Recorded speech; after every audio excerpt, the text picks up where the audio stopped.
Om Sahana Vavatu Sahanau Bhunaktu Sahaviryam Karavavahai Tejasvinavadhitamastu Ma Vidvishavahai. Om Shanti Shanti Shanti. Hari Om Shri Gurubhyo Namaha. Hari Om. Vasudevasutam Devam Kamsachanuramardanam Devaki Paramanandam Krishnam Vande Jagadgurum. Krishnam Vande Jagadgurum.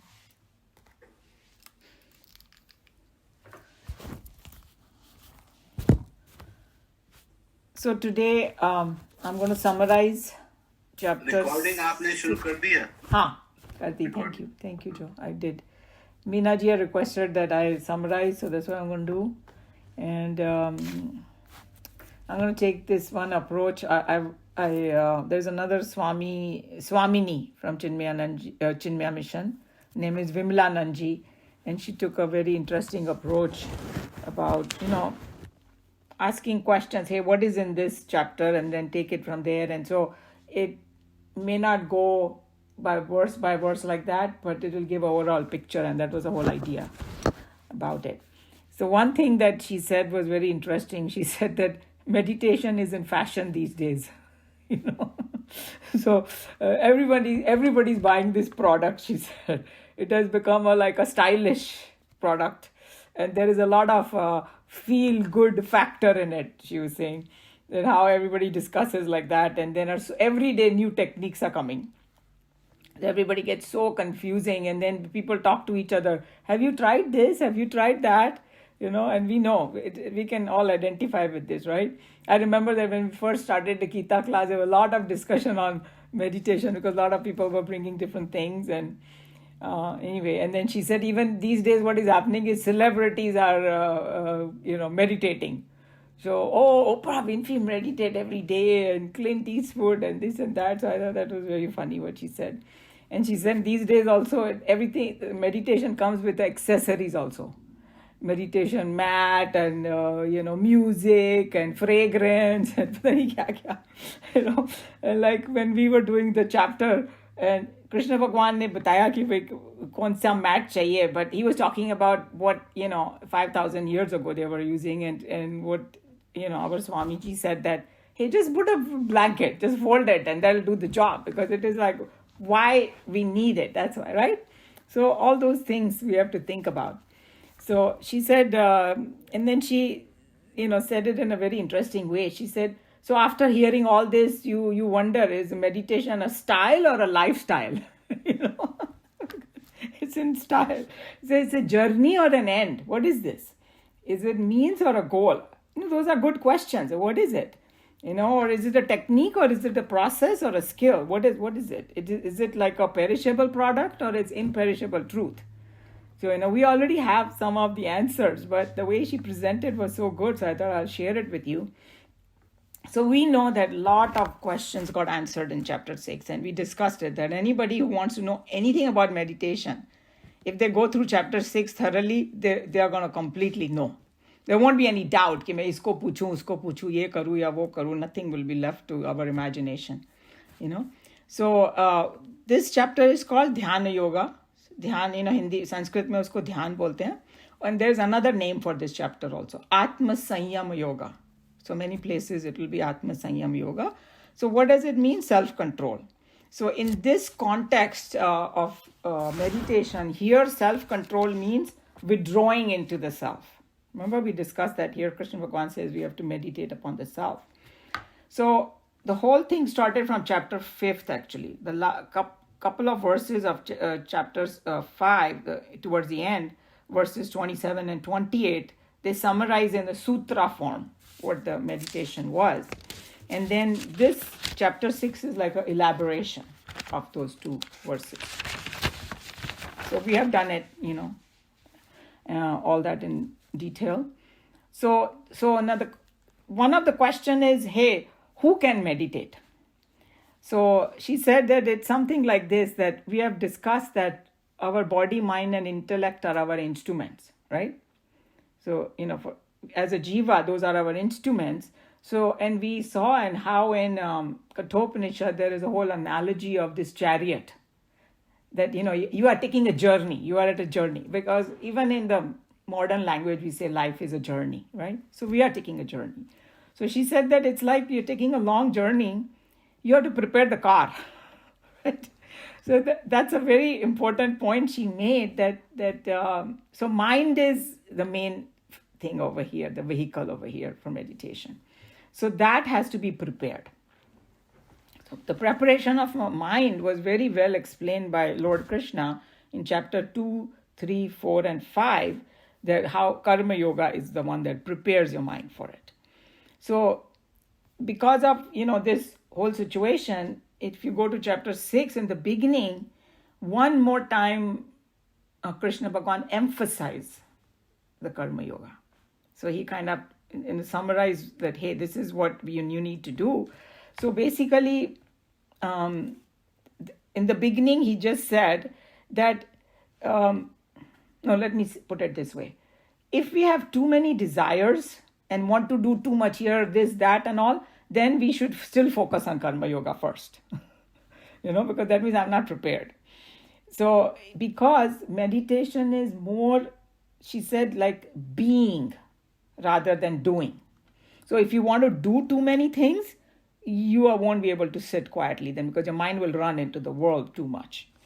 So one who has kind of relatively quietened their mind, they are more fit to do meditation. It doesn't mean that you don't start. You can always, start and know where you are. But where you have to work a little more, that's what he was talking about. So you have to take it in the right context, all this. So once you there is a verse in there where Bhagavan says that if you are too preoccupied with doing, then karma yoga is fit for you. And if you have become quieter, then you can sit and meditate. So because then you will be able to absorb yourself in that self that he was talking about. So very important message, universal message is given in here in chapter 6. It's a very famous one, verse 5. Uddharet Atmanan means you lift yourself by yourself. So there are several ways to look at this verse, and in the context of dhyana yoga, it is like you lift yourself from the limited thing that you think you are to your higher self, to your infinite self that is within you only. And it also said, that verse also said, don't fall back. Okay. So I'm going to go a little faster, but I will keep mentioning the verses, if somebody wants to go back and study that. But I'm not going to go through all that because I won't be able to, because I'm summarizing. So then the question is, in this, we all need like a best friend when we are taking a journey, so that we can, they can help us. Who is the best friend in this journey? We have understood. It's our own mind, right?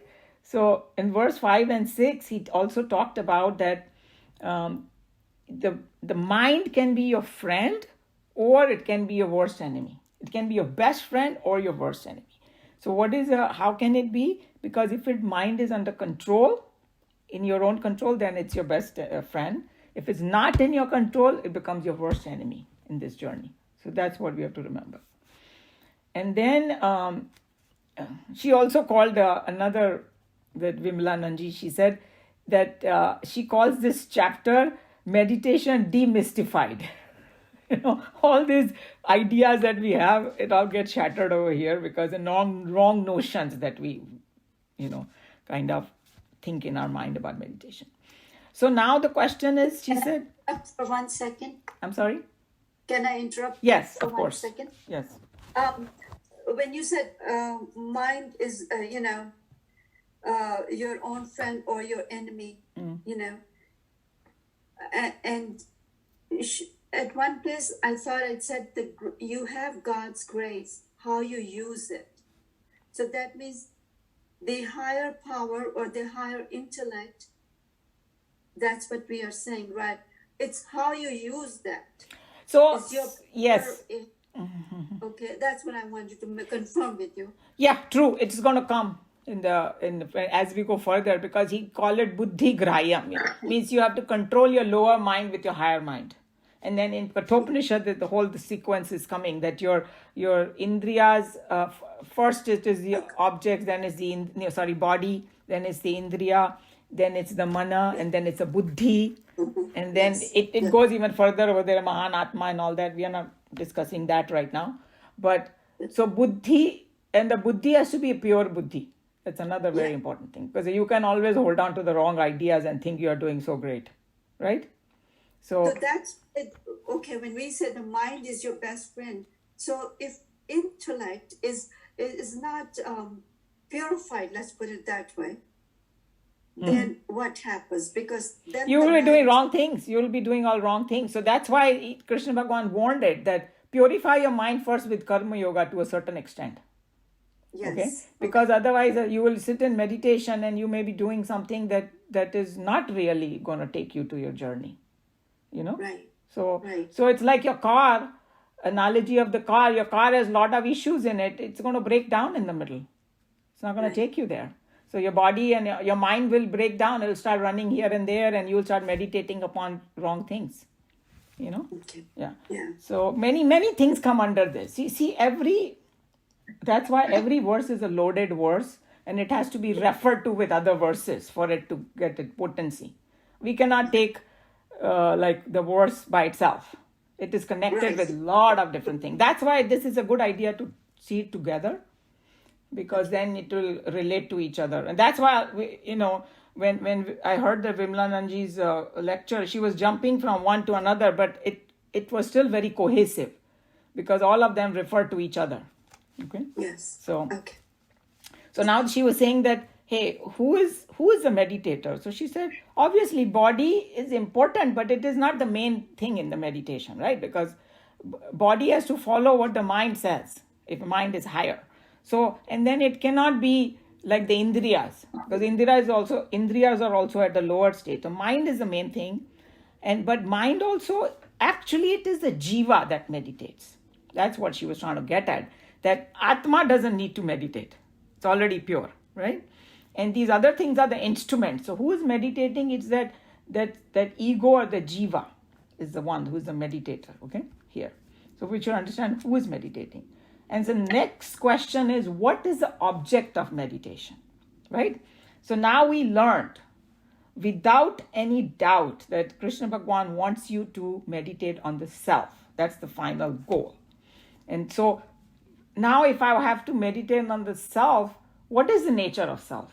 What is self? Because here today, Sheilaji is not here. She asked that question, right?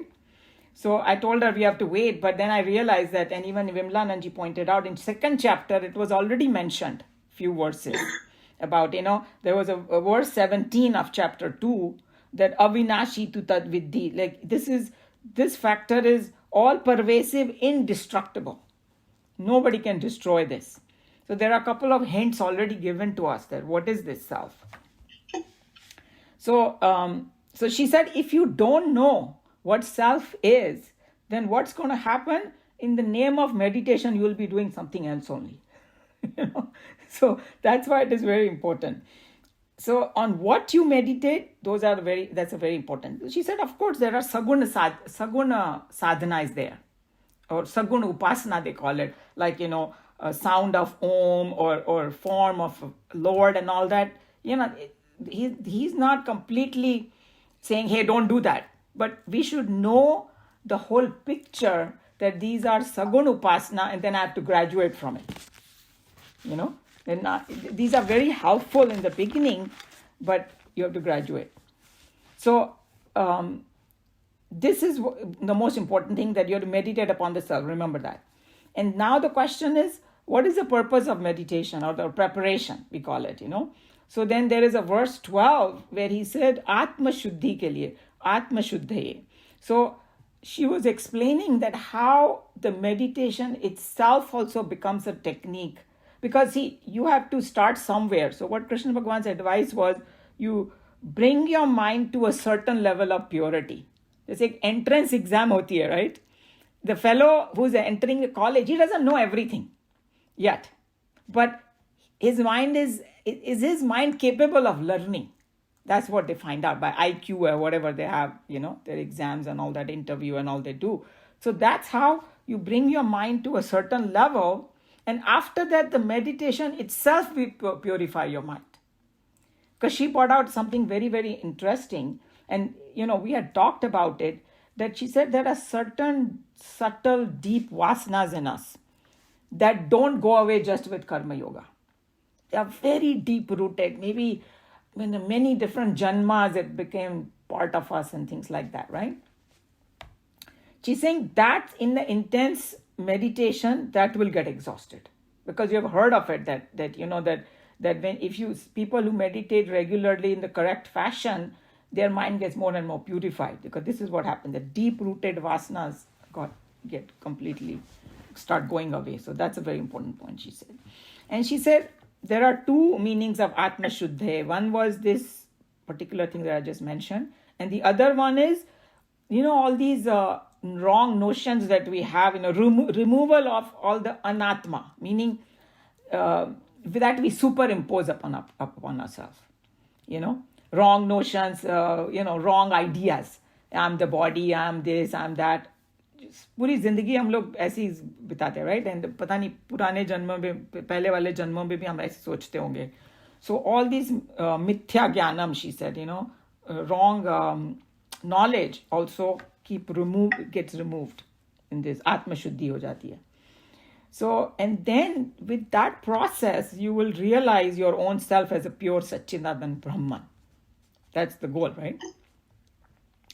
And so what is the next thing is, what kind of lifestyle is conducive to meditation? Okay, somebody may be meditating for half an hour, 15 minutes, an hour, whatever, when it suits them. So then can I do anything I want for the next 23 hours? Can I binge watch? She said. Or, she said, imagine you watch a horror film and then you sit down to meditate. What are you going to see? That gives you an answer, And then it's like she said that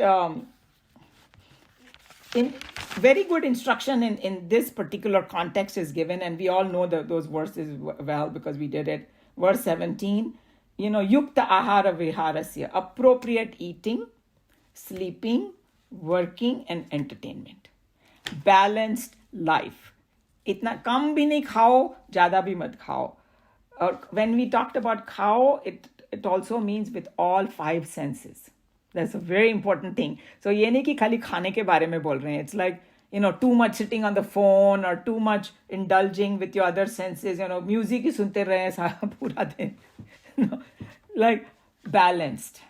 If you're not going to be balanced, you won't be able to meditate according to him. And then I think that I remembered Buddha's middle path. When Buddha said you have to have a middle path. All fits in over here. And then, so if you live a balanced life, that becomes conducive for meditation. So now the question is, what exactly is meditation? How can I meditate? So then Bhagwan explained, and so she another point she said that people get very impatient about it. Very quickly they say, oh, na mere se to nahi hota ye. Nobody wants to spend time towards doing it, she said. Jaldi se bol denge, hey, this is not for me. Quickly, cutting. So he's saying that what it is that many times what people think that the preparation for meditation, they start calling it meditation. We have discussed it, right? One is like preparing your mind, but that's not really a meditation. So she said that sometimes people, the moment they kind of sitting quietly and close their eyes, people will start around them, start saying, "Arey, this person is meditating." She's saying what he's doing inside, only Bhagwan knows, So she was just warning that, just because you close your eyes and sit quietly, that's not meditation. Okay? So now Bhagwan starts with the outer preparation first.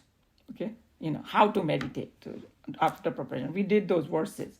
So, verse 11, Shucho Deshe and all that. Hey, it has to be right time, conducive environment, especially, she said, in the initial stages. This is very, very important for the people who are first time attempting to do it, because once you master it, she said, you can do it anywhere.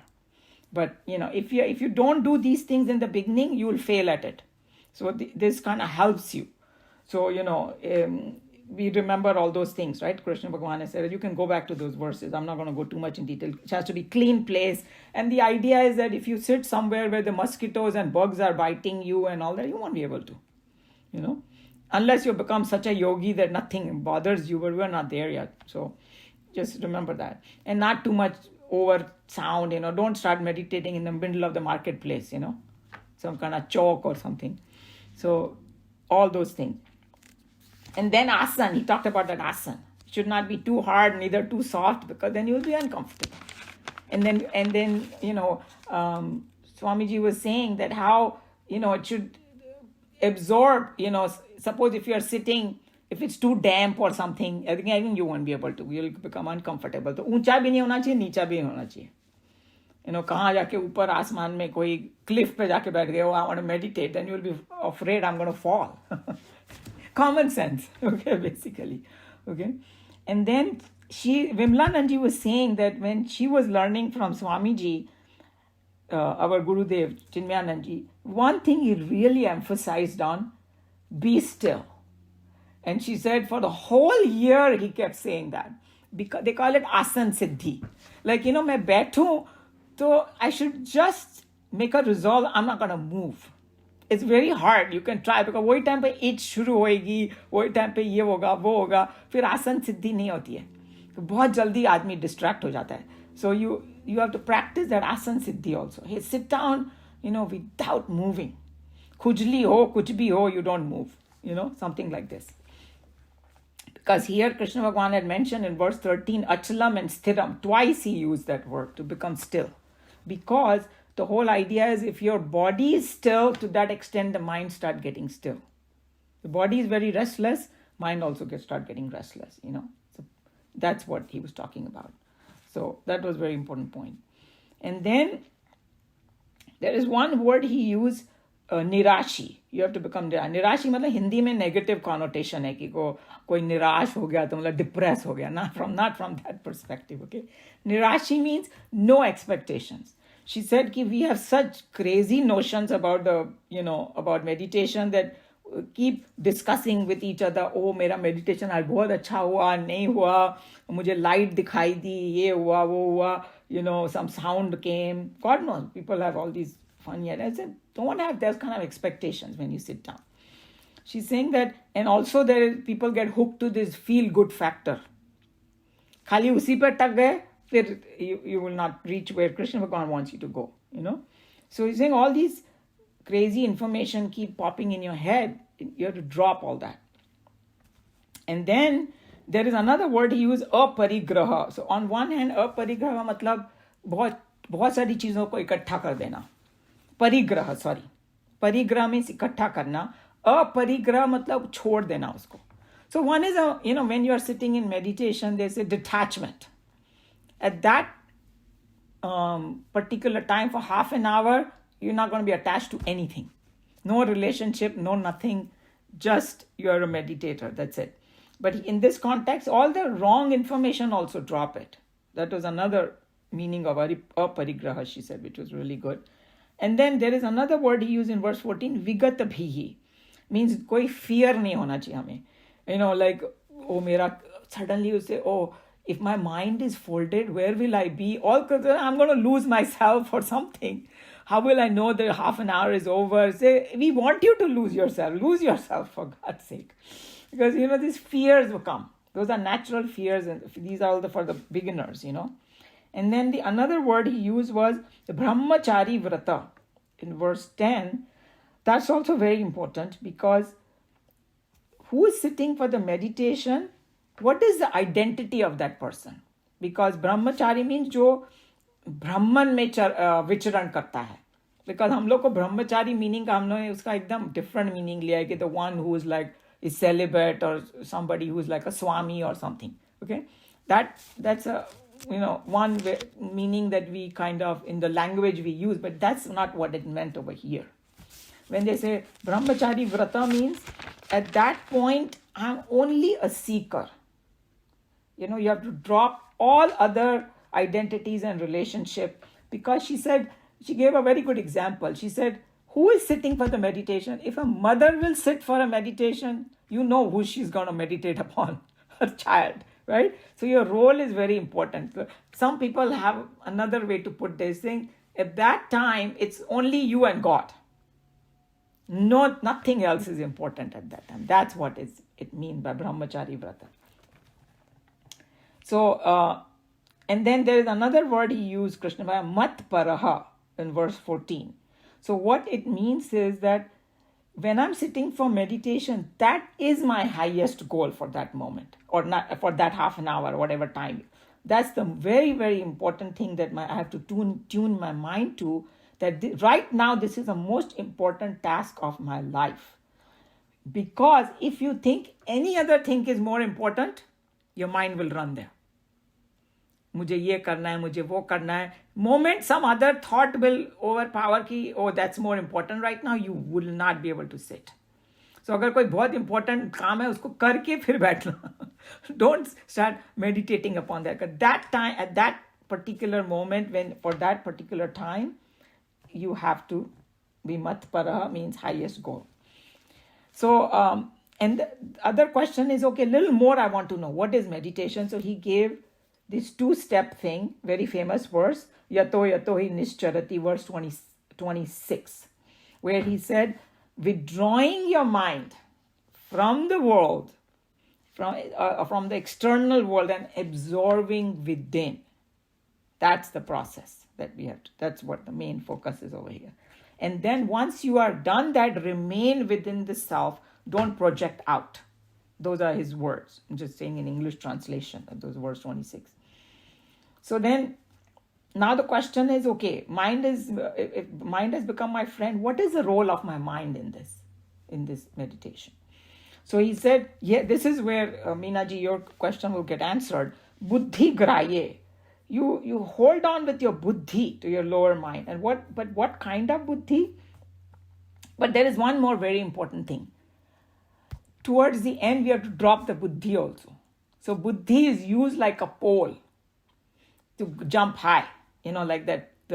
Jumping high means the guy runs with the pole, puts the pole down and then takes the sahara of the pole to jump over and drops the pole.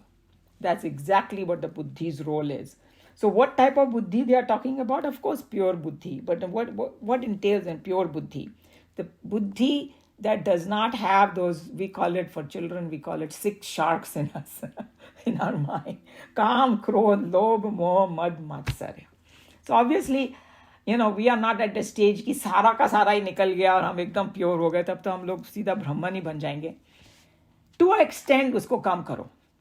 That's what this karma yoga helps us to do. Gets rid of these things, 6 sharks.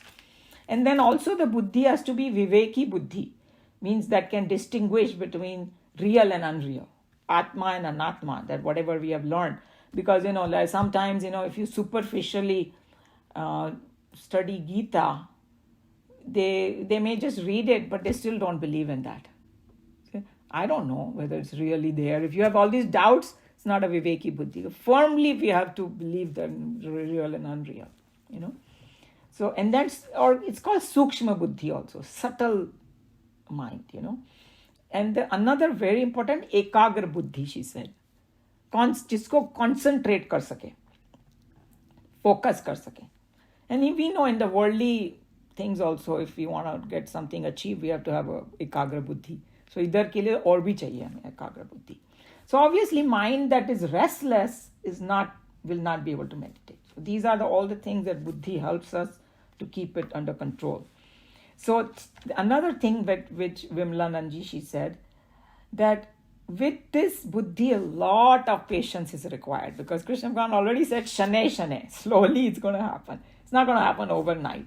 So, and then another thing that she said it, and the way she said it was really funny. She said, guaranteed failure in 100% when you first time sit for meditation.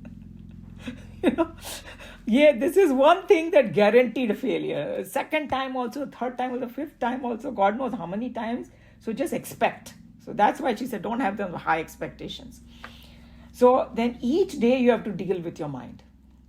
she said. So that's why it is, in the beginning it's going to be guaranteed. So you need endless enthusiasm, she said. But if Krishna Bhagwan is giving so much importance to it, उतना तो बनता है कि हम लोग को try करना चाहिए. एंड में उन्होंने बोला ना ये सबसे ज़्यादा हाई बात है. So maybe enthusiasm we can get it from there. Hey, if we keep doing, but he gives you tips how to do it. It's not like उन्होंने खाली ये बोल के नहीं छोड़ दिया कि it is a important thing, so you must do it. But he told you exactly how to do it also. So he's saying that sometimes we might feel, oh, I'm not in the mood, I don't want to do it. This everything doesn't matter. Do it again, she said. So that's what it is. Even if we are failing, don't give up because we are failing. That's what she was trying to say. A very good point, she said. She's saying that, and then if you practice with the grace of God, then once we get the taste of it, she said, a point comes that you start seeing the benefit of it, and then you will start liking it, then you start getting joy from it. Once you reach to that stage, nobody will have to push you, she said. And she said also, other joys will be pale and compared to this. So we have to bring ourselves to that stage when we do this. Just have patience, a lot of patience. And we also need a lot of purusharth. And that's when, that same verse comes back again, Uddhirit the Atmana, verse 5. Lift yourself by yourself, because our own efforts is required. Guru and all that, he can give you tips. It's something like, if I want to appease my hunger, I have to eat. Nobody else can eat. Somebody can prepare the food also, but I'll have to eat. See what I'm saying? So that's why the effort has to be mine. You can learn the technique from Krishna Bhagwan, your guru, all that, but I'll have to do it myself. So these are all the different qualities of buddhi she was talking about. There is another quality called dhriti in Sanskrit. Dhriti means a strength to control senses and the reactions of the external stimuli. Because, all that disturbs us, right? So dhriti is something, I don't get disturbed. कुछ भी सुना, कभी-कभी news में भी कोई सुन के एकदम upset हो जाते हैं and all that. Dhriti is the one who keeps the balance. So all these sukshmata, shuddhata, dhriti, all these are required for meditation in our buddhi. So now the question comes, what are the obstacles that we will face, right, in the meditation? So she said that one obstacle which is not mentioned in Bhagavad Gita, because Arjun didn't have that problem, is falling asleep. Because he was at the battleground. वहाँ पर तो वो सो नहीं सकता, right? He was so charged up. He's saying that's why he didn't even ask Krishna Bhagwan कि मैं वो उसका. He's saying, but most of the time, when first time people they attempt this, बड़े relax हो जाते हैं, सो ही जाते हैं. And he's saying if somebody is doing a guided meditation, सब तो बहुत ज़्यादा chance है, because the guy is also saying relax, सो जाएगी. So he said that's one thing that you have to be cautioned. But the other one is very obvious that Arjuna asked that chanchalami mana Krishna. Remember that verse 34? He's saying that it's a universal problem. Everybody has it, restlessness of mind. And the way he described it, pramati means it's turbulent, balavat, strong, drudham means unyielding, stubborn, like a stubborn child. Now our grandson is becoming like close to 2, so they call it terrible 2s. Now he started becoming stubborn, so I see this. So the mind is like that, stubborn child, You have to trick the mind. So Arjun said, it's not going to listen to me. It's not controllable. You are telling that, you absorb your mind in self. I don't know how to deal with my mind. So we all feel that way, right?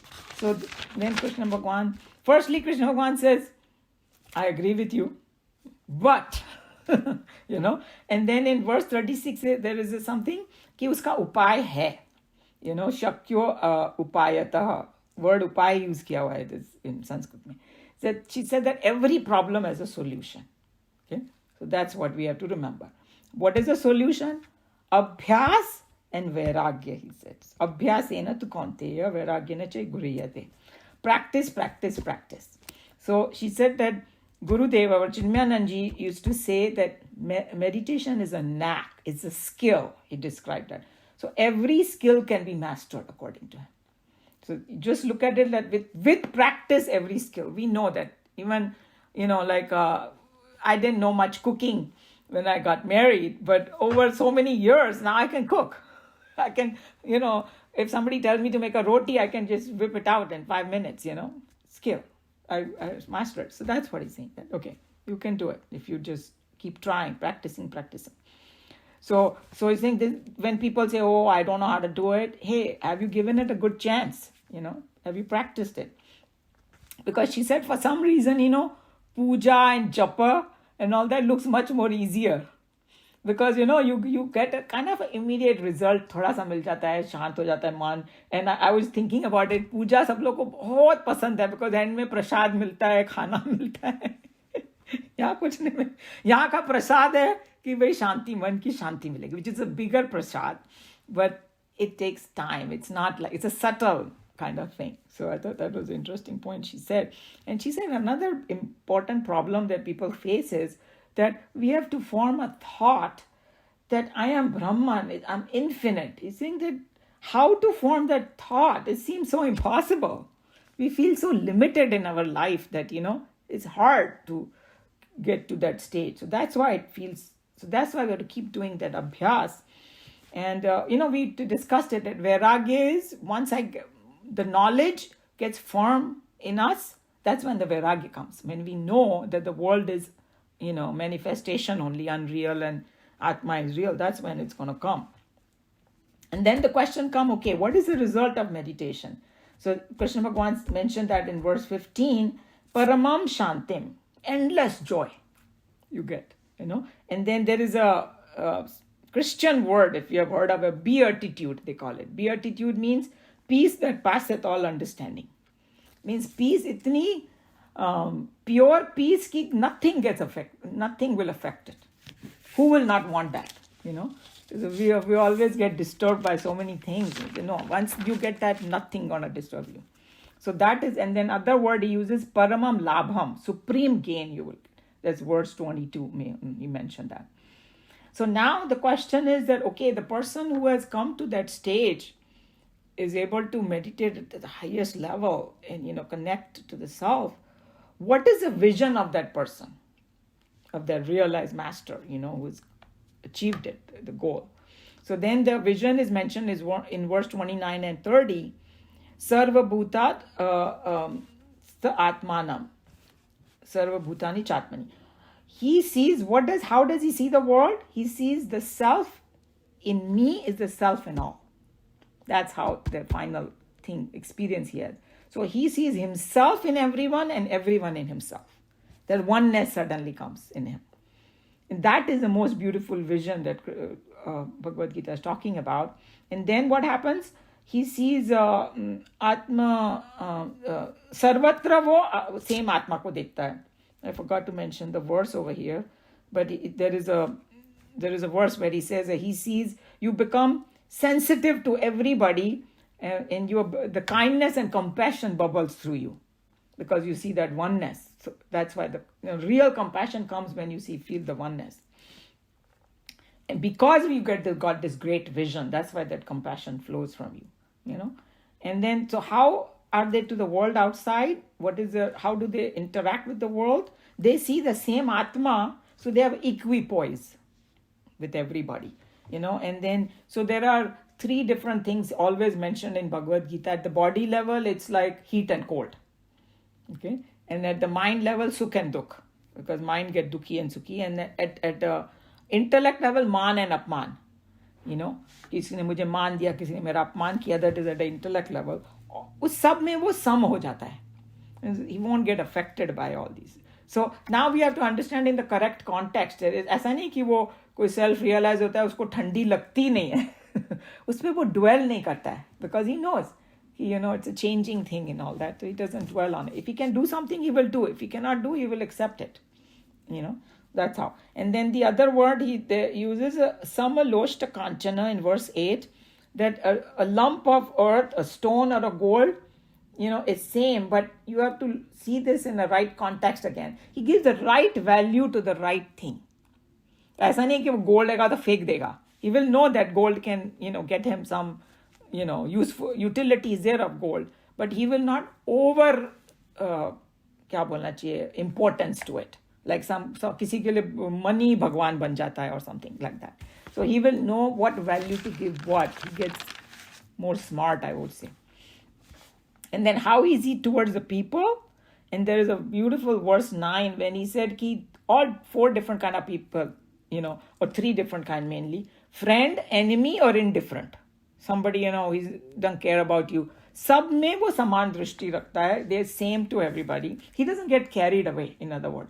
कोई लोग वो किसी ने दुश्मनी में इतना carried हो जाते हैं, पूरी जिंदगी भर grudge रखेंगे किसी से, things like that. He sees God in everybody, so उसको कोई फर्क नहीं पड़ता है कोई कुछ भी हो. So that's how समदर्शी हो जाता है. And then obviously internally he doesn't have likes and dislikes also. That's another reason that he remains the same. So now after all this, Arjun has anxiety. And we did that anxiety. What if I don't reach my goal? And in between only I die. Will everything get completely kind of vanish? Do I have to start all over again? Or what if I get distracted? Either I die or I get distracted. I came to a certain point and then I dropped it. Then will all my effort go waste? So Bhagwan says, don't worry. यहाँ पर सेंधियों को मैं बोलते हैं ना, no worries. No worries and don't worry. इतना assurance दिया that anybody who is walking on this path, उसकी कभी दुर्गति नहीं होगी. और जो भी उसने किया है वो कभी वेस्ट नहीं जाएगा, according to him. And then there is I won't go in detail. We saw that how he gets born in different situation, different, you can go back and read it or something. I'll just kind of touch upon it. So he said, in verse 44, he said that Purva Bhasena, that whatever you have done in the past, it will be carried forward and you will connect with it in the future. And she was talking about, because she is a Swamini, she come across, some children and all that. She said, young people she came across who could sit for meditation for hours. And if you ask them, who taught you? They said, I just know how to do it. That reminded me of this one Radha Swami. He's a Swami from Hare Krishna. And right now he's in Mumbai. He's the head of one of the Mumbai temples. His life story is in a book. It's so interesting. He was born in a Jewish family in Chicago. And he said other kids would go and play and he would go in his basement, sit in the Padmasana and meditate. And his family thought he was totally crazy. And they didn't support him. They thought he was nuts. And then when he was like a teenager, he went to Europe. And then other people are going to the bar and drinking and things like that. He would go in a gufa and meditate over there. And that's where he heard the voice, go to India. And then he hitchhiked to India. It took him 3 months to read. Absolutely crazy story. But if you read that story, you will know this is Purva Sanskar. कहाँ तो Jewish family में, he said that he wanted to eat sitting on the floor also. He said that he didn't like to sit on the table, and they were very upset with him, his family, because, they wanted to sit on the table, and he said, no, I want to sit on the floor, because some Purva Sanskaras were there. So like that, she was talking about that we have this evidence that this can happen, that, hey, carried forward. So basically idea, nothing is lost. So she said, all our anxiety and worries are taken up by Bhagwan. He said, don't worry. Okay? And then finally what Bhagwan says is that among all the different paths, we did that recently, so you remember it, that this is the best path. And among all different kind of devotees, among Jnani, Bhakta and all, this is the highest one, okay, the one who does this. And so it is the highest vocation, doing this meditation. So he's saying that's why Krishna Bhagavan said in verse 46, Tasmat Yogi Bhavarjuna, please become a meditator. He's appealing to him. So whatever path you are taking, you should culminate into this, connecting to the self. That's the whole idea. And then in the last verse, he says, Shraddhavan bhajte yumam. If with faith you connect with me, then success is guaranteed. That could be one of the meanings of it. And the other one we saw, the deeper meaning is, when we say Shraddhavan bhajte, that bhajan means giving up my, lower identity and connecting with the higher. That's a true bhajan, rather than doing some hysterical singing and all that. So this is the whole chapter. that I try to summarize. If anybody has any comment or question.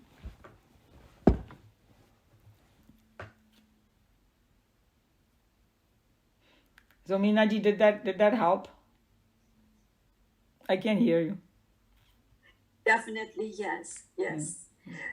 We talked about who to meditate on, but from 7 onwards, that's what we are gonna. It will get better. Yes, we already have some tips from chapter 2 that what Atma is. So, but it definitely the next 6 chapters are going to help, because the way I looked at it was, it soaks deeper into you that what the Atma is and what the Brahman is, because there are so many different ways he approached it. That he didn't leave any stone unturned.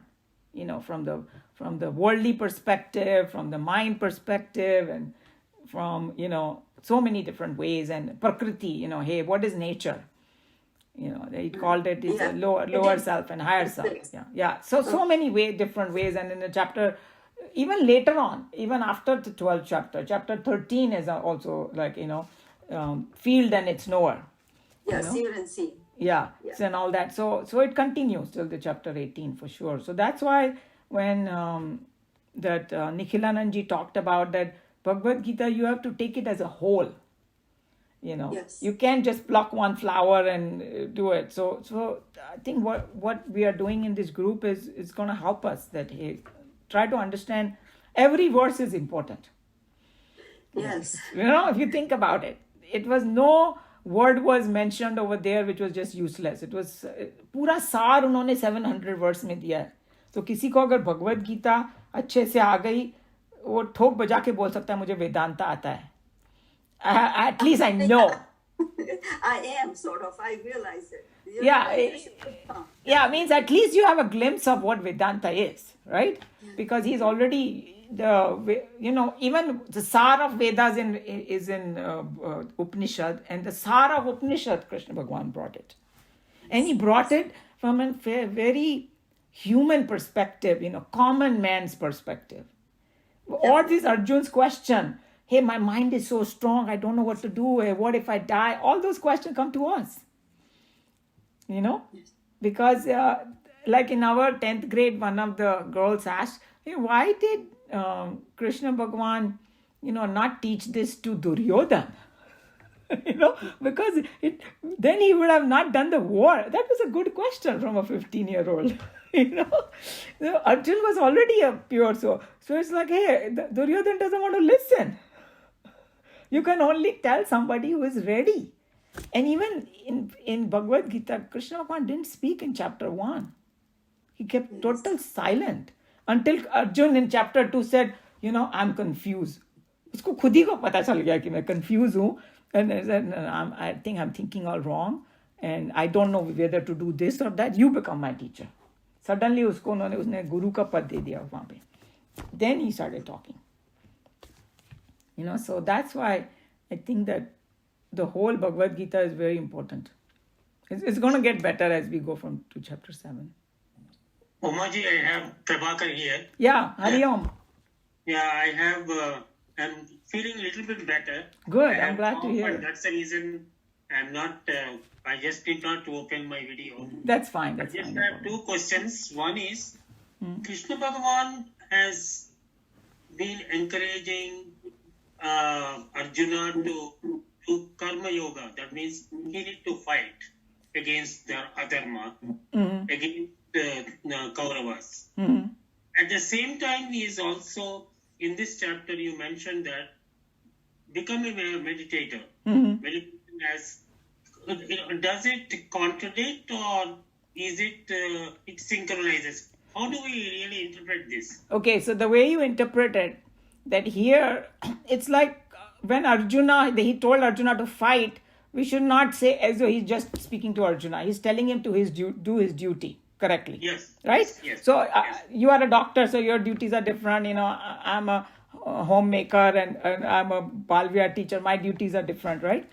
Like that. So everybody's duty, we have to do it correctly. So what it is that karma yoga is the initial practice to purify the mind, But anybody who establish in the highest will be able to do their duty absolutely the best. Then you're not going to have any doubts. मैं ये करूं या वो करूं. Arjun had a doubt, right? So clarity will come to you, and instinctively you will know that what the right thing to do and all is. So that's what this whole fits in the context. They're just taking Arjuna's example because Arjuna is more, we identify more with Arjuna. Hey, I have to do this work, I have a very difficult thing. किसी के भी life को पूछो, उसको लगता है कि मेरा जॉब सबसे ज़्यादा डिफिकल्ट है. हाउस वाइफ को लगता है उसका सबसे ज़्यादा है, मदर को लगता है उसका सबसे ज़्यादा है, डॉक्टर को लगता है उसका सबसे ज़्यादा है, right? Basically, he's just saying that once you establish in this knowledge, that's where you'll be able to do your job the best. And to establish in that knowledge, the path is karma yoga, but that's not the final goal. Goal is merging with the Brahman. So the karma yoga is actually a preparation for acquiring the knowledge. Yes, and exactly. Reaching the goal. Yes. But having reached the goal, then you come back and you do what is necessary, what is important for in the community to do it. It is like a circle.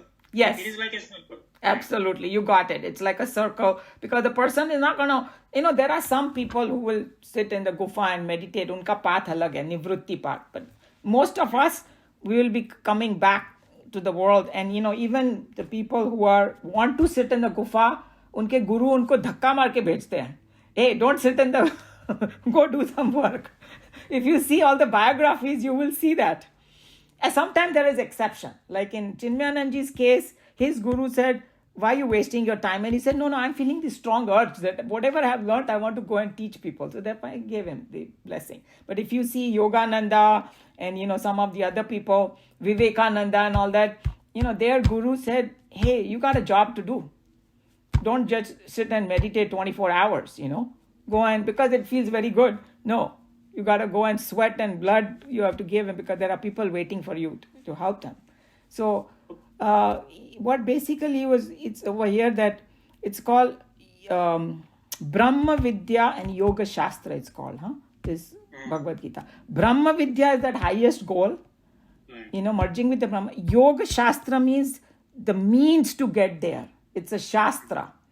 It's like, जैसे बोलते हैं ना कि अर्थ शास्त्र, how to become an economist, okay? Like a science. Yes, science of yoga. There you go. You got the right word. So this is the science of yoga is you start with the karma yoga. That's how you look at it. My second question, it may be a silly question, but the point is that now in the meditation, when one does the meditation, the ultimate goal is to know the self. Correct. Right. And the self is not tainted or by what you are doing. Correct? Yeah. Just for the meditation purpose, you actually, by meditation, you know the self, and then the self realization will give us the should I say, the power for equanimity, and then have the lasting peace, and etc. So you could be a very useful person to the community. Absolutely. Yeah, am I right in thinking that way? Yeah, absolutely. And other way I was thinking is, it's like once we learn more what the self is, and then you are soaking yourself in that kind of thing, and then it's going to tell you that at Atma level, your Atma and Paramatma is one, right? At the very base level. So it's like, you are putting your whole persona in that kind of atmosphere, you keep getting purified. It's like, if I want to get warm, I got to sit near the heat. Then heat will get transferred to me, right? So being in that kind of mode will purify us, and we will get closer and closer. And then one point comes, and in Kathopanishad it is mentioned, and when we did the other Upanishad and all that you can knock and stand there, but in the end the grace of the infinite will bring you in. And then the example is the sleep, that I cannot force myself to sleep. I can just prepare myself, and Nidra Devi then will be kind and will suck me into the sleep, So, Purusharth you keep doing, and that's why Krishna Bhagwan said that withdraw yourself, while you're meditating, withdraw yourself from the world, sit in that, Atma kind of knowledge of self, and then it will happen. Just don't go out, right? He just said that don't fall back into the world. Yeah. So that's the whole goal. Okay. Yeah. Thank you very much. Hari Om. Hari Om. Maji, is that the point where the self will reveal it to yourself? Yes, that's another way they say that the self will reveal, because it's saying that, okay, we are finite, that is infinite. हमारा कोई वैसे बराबरी नहीं है. So infinite, जब सोएगा कि I'm ready, it will reveal itself. So there are so many beautiful poetic way to approach this, right? That all the saints and sages tell. So whatever is in our hand, we keep doing that. And even for sleep, I've heard that if you eat wrong food, you won't get sleep, because then your stomach will be all upset and all that. So if I want a good sleep, I got to do everything right in the day, then I will get a good sleep. Same way with meditation, that it's not like a 1 hour thing and then you forget and go do whatever the hell you want in the next 23 hours. Then it's not going to work. You got to change your lifestyle. Lekin, Maji, you change every day once you do meditation. You are not the same person. It's something like, chicken came first or egg came. It's like if you meditate, certain things you will automatically start dropping. Yes. Right? You think, what useless stuff, I don't want to waste my time. Agree. So that's why it said that Atma Shuddhaye, that hey, the meditation itself will also take you further. Absolutely. Yeah. So we have to take all these things with the right context. I want to mention one more thing. Swami Sarpriyananda, he said, when he was learning to meditate and he was going to different places, one guru told him how to meditate. So he said 3 things. Hilo mat, bolo mat, socho mat. Very good. Excellent. I'm going to write this down. This is very good one. किसी को अगर half a second में बोलना हो, क्या करो? So हिलो मत, बोलो मत और सोचो मत. Very good. So this is what, Swami Chinmayananji told all those people who are trying to become Swamis, sit still.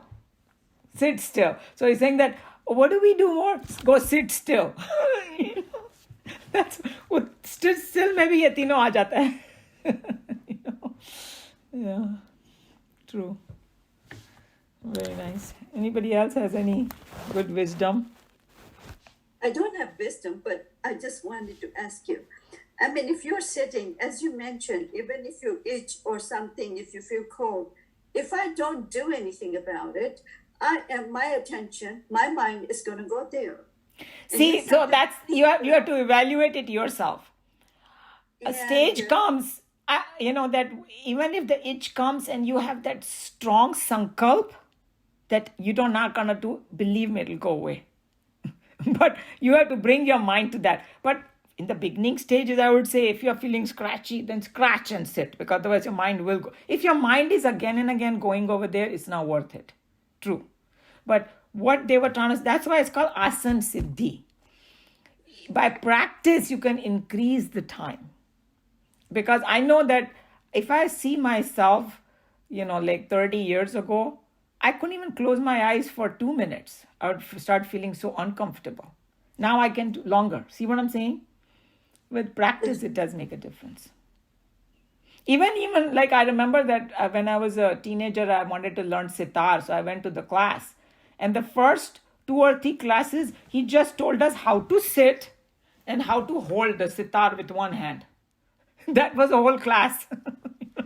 How to balance it, because it's a big instrument, right? Yeah. So it's something like this, that you are making your body conducive, because जो बैठ ही नहीं सकता वो नहीं कर पाएगा. जैसे जब भी छोटे बच्चे भी को भी स्कूल में सबसे पहले यही सिखाते हैं, to sit straight with the back straight. Like in our Chinmaya mission, they said, don't sit like a question mark. Yes. Like bent like this. So, because there's some kind of, the people who do yoga and all, they know that the energy flows better when it's straight spine. Yes. Yeah. So all those, some people believe that this whole chapter is about Ashtanga Yoga of Patanjali, that, Patanjali, got it from here, everything. That all the 8 steps, Yam, Niyam, Asan, Pranayam, Pratyahar, Dharana, Dhyan, Samadhi, all is it's mentioned in chapter 6. All of those. So.